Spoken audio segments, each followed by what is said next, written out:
That guy in the middle looks familiar. We don't see him with that. Is that a good thing or a bad thing? Dr. Rosenberg, if you're ready, we're ready. Yes, Mr. Chair. Madam Chair, members of the board, Chancellor Brogan, my name is Albert Maury. I'm the chair of the Board of Trustees for Florida International University. I'm proud to be here with our CFO, our provost, our president, and Rosa Jones, Vice President Rosa Jones, Student Affairs. We're here to present our work plan 2011-2012, which falls right in line with our new strategic plan for the institution called Worlds Ahead. Having said that, I want to introduce the President, President Rosenberg, who does not need any presentation. Thank you for your time. Good afternoon, members of the board. I would be remiss if I did not acknowledge here this afternoon the former chair of this board, Madam Carolyn Roberts, who served 5 years as the chair of this board. I think Madam Chair is someplace here, or at least was wandering around. But I'd like it to be known that I certainly recognize her presence, and I know you do too as well. Thank you very much, Dr. Rosenberg. Thank you. 2010-2011 was a very good year for FIU. We received our 10-year reaffirmation of accreditation from the Southern Association of Colleges and Schools. We're focusing our enhancement efforts around globalization and global awareness.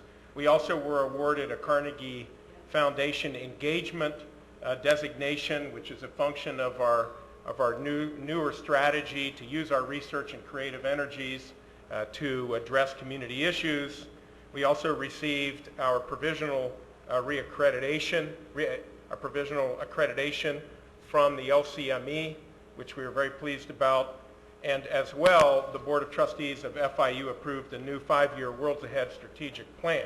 That strategic plan has as a mission to provide high-quality teaching to our students, state-of-the-art research and creative activity for our community, and collaborative local and global engagement.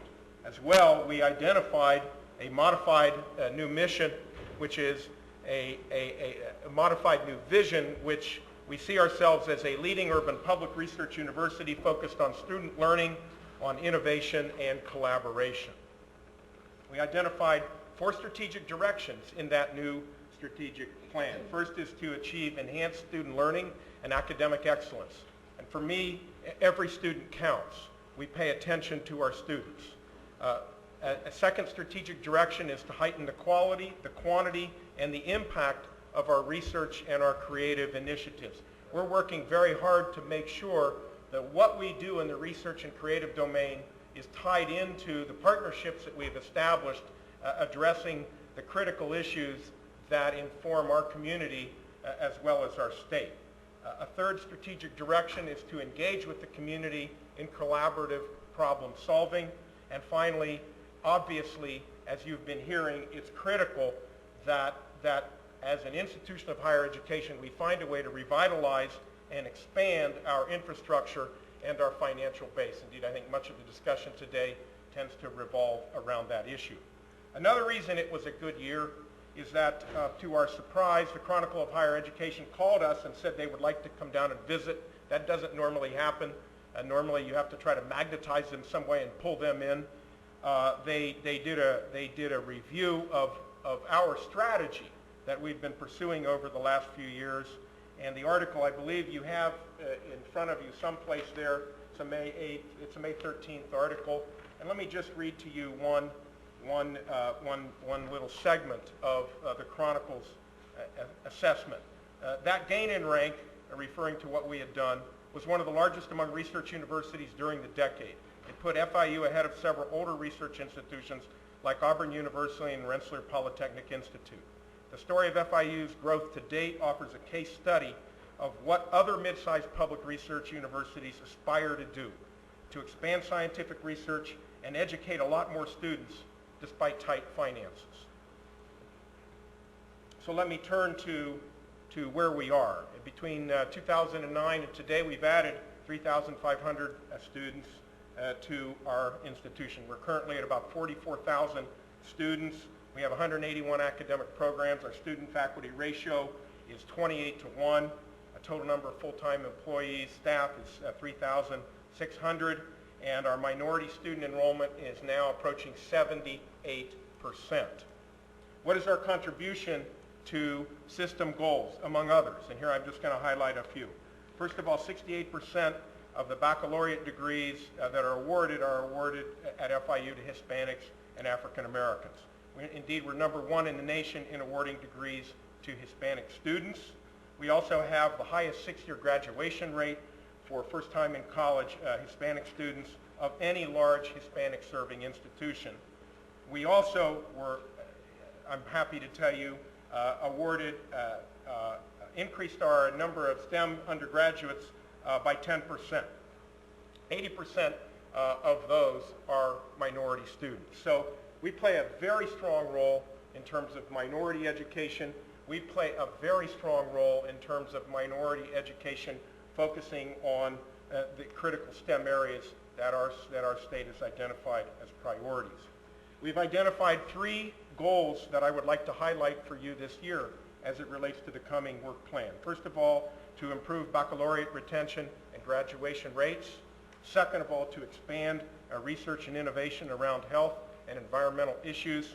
And third, to improve academic access and degree production. And I'd be happy to talk about those 3 goals during a question and answer period.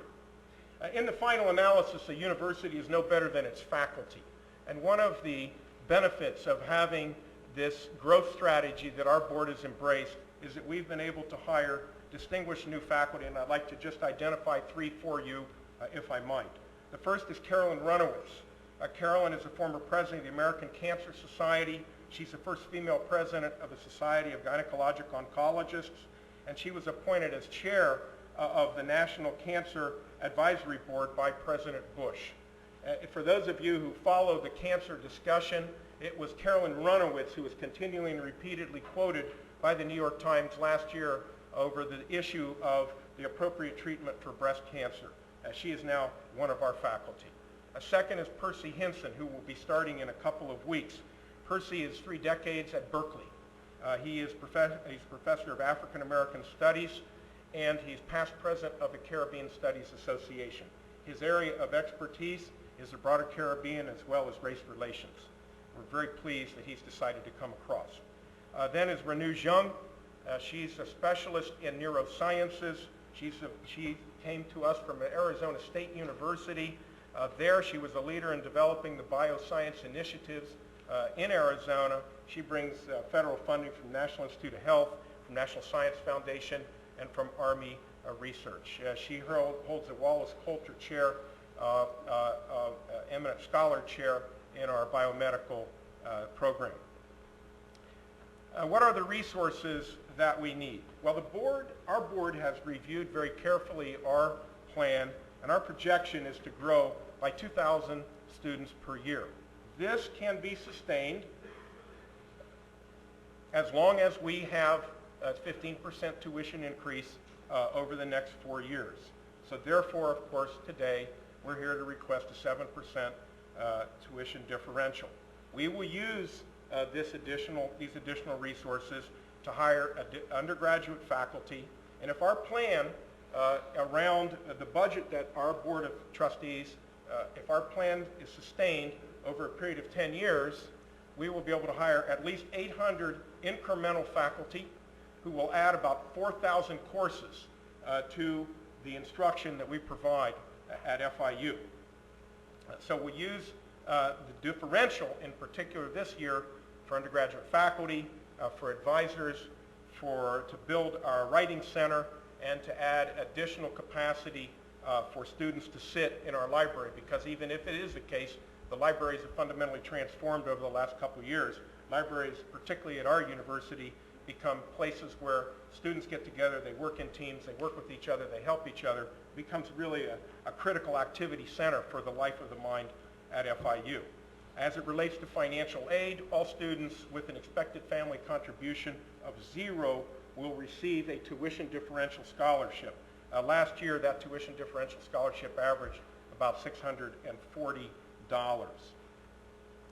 In terms of New Florida and the initiatives that the board intends to take, our first priority is to continue funding for our College of Medicine. Our College of Medicine is requesting about $950,000 to continue the process. We do expect to receive full accreditation if we stay on track in early 2013. We're also requesting support for integrated student services, for investments, continuing investments in new knowledge and innovation in the health area and environment, for access to growth, and for community engagement. I'd like to end in many ways where I began. We're about students. That's why we're all here. We're about education. And I'm very pleased to tell you that this year FIU graduated its youngest student ever. His name is Christian Herrera, 18 years old. He started with us when he was 14. He is now going to Harvard to study for a PhD. He'll have a PhD probably by the time he's 22, and we don't know what he's going to do after that, but he's very talented. But the graduation of Christian Herrera stands as a metaphor to what ultimately we do, and that is to graduate students. So this year we achieved a record of 9,400 students who graduated. And I'd like to end with a real quick video that is a statement to you in terms of the good work that you do to ensure that our students can have the quality and the support that they deserve.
Thank you, members of the board. Any questions? It's first round of applause at any of these presentations. Short. Madam Chair, could I have it, but could I make one comment, and it ends with a question, general question. So I won't ask you to go too long on the answer, because I'm sure you could. At one of the previous presentations, a statement was made regarding the desire to increase minority enrollment, that students go where they're comfortable. With about 70% of your student body being minority students, simple math tells me that 30% are non-minority students. Somehow you have managed to create a welcoming environment for both minority and non-minority students that is to be lauded. And also, I think, stand as a symbol to all others that it is quite possible to increase minority enrollment when that is necessary based on number, and to increase non-minority numbers when that is necessary based on enrollment, recognizing the richer the mix, the richer the experience. You must put great stock in that particular initiative, and I laud you for it, but can you talk about it for a second? Well, clearly geography is destiny, and demographics drive our community. And so we're blessed with a very diverse community, and the critical issue is to make sure that we maintain access for all elements of that community. We're spending a lot of time on pipeline programs. which is one of the reasons we're doing so well in STEM, that is to say pre-college programs. We're spending a lot of time now on dual enrollment to make sure that if students do want to start college before they actually are formally admitted, our dual enrollment is quadrupled. So my point is that students get comfortable with who we are. And I will say that the minority population at FIU, there are some retention issues. I want to be, clear. The minority population, which is Anglo, there are some retention issues in terms of, us addressing that, and we do intend to address that. So our demographics, so clearly, are driving our strategy, and who we are in many ways is a function of where we are. And I would suggest that just because who we are is where we are doesn't mean we can't demand the same kind of quality education for those students as any other institution of public higher education in the country. Dr. Rosenberg, I have a question regarding your growth strategy. I understand that you have a pretty aggressive plan for enrollment, and I'm sorry that I haven't had an opportunity to read the article that was in the Chronicle, but can you talk to me about, I guess, what your plans are and how you plan to get there? Well, first of all, the university, because of the challenges, has done a very good job of downsizing and seeking efficiencies. And so therefore we've closed a lot of programs, and we have regrettably had to let people go. So we're focused on our priorities. So the budget reduction strategy in many ways was very sound. Second of all, we are very concerned about ways to grow the quality of the faculty. And the best way to grow the quality of the faculty is have the resources to hire great faculty. At this point, the cards that are dealt to us, the only way we can have the resources to hire great faculty is to increase tuition and provide services for that, and we are increasing the number of student advisors in the next 2 years by roughly 30. We're adding 33 student advisors, and we added about 15 this past year. So our students are seeing that they are getting better services. Thirdly, we are adding e-learning, where our expectation is in the plan that the board has approved to increase the number of students who are taking e-learning classes from roughly 13% to 20% of our students. We have a very strong learning platform at all levels, both lower division as well as upper division. And we're challenging our academic units to be innovative in how they use those strategies. Now, at any point, if we feel that we are not achieving the goal of, on one hand, maintaining the quality, and on the other hand, reducing the student-faculty ratio, which will happen in roughly year 6 of our plan, that'll start to happen, we will slow that down. But I must say that year to year, our ACT average has not declined as we have responded to the student access demands. It's roughly about 25.5 on the ACT, and the grade point average for our students entering is staying around 3.7. So I'm happy to tell you that from the viewpoint of the quantitative indicators, we're not modifying or lowering those. We have to get our graduation rates up. But the only way we can do that is to add more advisors and to add more courses. And the only way we can do that is to allow our demographics to drive our strategy as long as we're encountering academically qualified students. And by the way, we just did vote on this yesterday, pardon me, Madam Chair, and our student representative supported the tuition increases because he has seen the benefits of how we've been able to plow back and invest back into the undergraduate education of his peers. Excuse me, Farrah. Can you talk to me a little bit about how it is to, I guess, I understand you want to grow, as you suggested. You happen to live in the part of the state where we have one of our largest state colleges. It seems that it is like just expanding and offering more programs. I guess I have a couple of questions. One is, how is what is happening at Miami-Dade impacting what you're doing? Two, because it seems that most of your students tend to come from that area, Is there a need for the type of growth that you're anticipating given the number of expanding programs that we're seeing at Miami-Dade? And the third part, and I promise I'm taking way too long, but the third question is, you know, Miami-Dade has been pretty aggressive about the fact that they can award baccalaureate degrees a lot cheaper than we can in the state university system. Given that they're so aggressive about those types of comments, can you talk to me about how you comment on what they're doing and how you suggest we as a system kind of deal with that as well? Well, we're very comfortable with their approach. Indeed, we're so comfortable with that, we've asked them if they would be willing to build joint use facilities on our Medique campus and on our Biscayne Bay campus. And because we believe in 2+2. And that's the law, we're gonna carry it out. So there are areas that they're expanding into that perhaps additional questions should be raised in terms of efficiency, but in the main, cheaper isn't necessarily better. And so we'd like to think that students are going to have the widest possible choice if they have to stay in Dade County, or if they don't want to stay in Dade County, but they want to consider us, that we're a pretty good choice for them. Did that answer your question?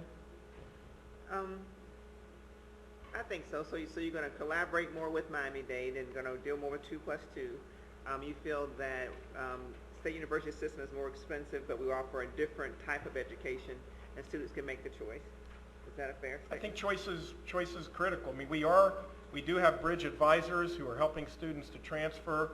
We do have regular articulation meetings to ensure that as we change, that faculty and advisors at Miami-Dade understand how we're changing, what our requirements are, consistent with state law.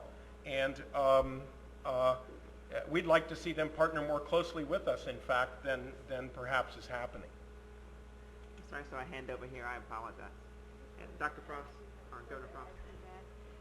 Mr. President, but you're also working with the Miami-Dade College now, I would hope, to see what courses both of you are offering. And so it doesn't mean necessarily that even though your ambition is to grow by 1,000 or 2,000 or whatever it is students, that there might be in the future, I think, or I would hope, that maybe you will eliminate certain courses also that they could just go ahead and offer, because they are doing a very, very good job in the Miami-Dade area. So I think the rest of the board should realize here that as much as you want to grow, there might be some duplication, and it's possible, forgetting the fact that one is cheaper than the other, or that we offer other things, because you do offer to everyone a lot of extracurricular activities that they could go to for free, that it might be possible for FIU to eliminate certain programs too. We've been very willing to eliminate programs, and it's been painful, but we have done it. So that's certainly an option. I think that the critical thing here is it's not about growth for us, truthfully. It's about quality, and it's about investing in quality and building quality. And we found ways to drive efficiencies. Our faculty have embraced this new strategic plan, and we're forward-facing, and we'll address these challenges that we have. But this strategy gives us hope, and it gives us hope that we can continue to build the university and add faculty in areas where our students need to see those faculty offering courses. Governor Tripp? Just a quick question. Could you, Mark, speak to us on the accomplishments you've been able to achieve in residency at the medical school? I know you've done some things in Broward County, and so could you just bring us up to date on how you see that going? Correct. There will be, when we graduate our first class, which will be in 2 years, we will have created 40 new residencies for those students. Now clearly they're not going to match up and take those, but 40 new residencies will have been created.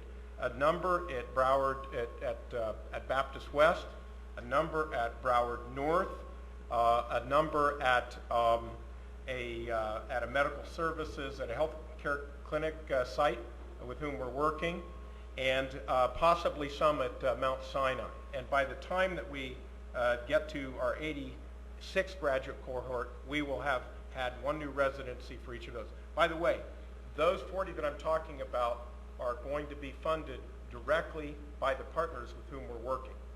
So whether or not they get any Medicare support, they will be new to the community. Good.